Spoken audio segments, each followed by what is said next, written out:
Again, let me show you how to check IMEI and serial number on the following device. So at the very beginning, let's start by using the home screen. Let's use here the phone's dialer and let's use this secret code. So let's enter here *#06#. As you can see, IMEI mode just pops up. Tab OK to close this window. Now let me show you how to check IMEI and serial number on this device.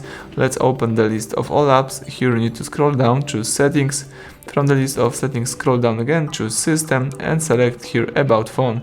As you can see, here you can tap status and here you've got information about your serial number and also about the Bluetooth address, Wi-Fi MAC address, IP address. Here you can also tap IMEI information and read those numbers. So that's it, everything went well. Thank you for watching. Please subscribe our channel, leave thumbs up under the video.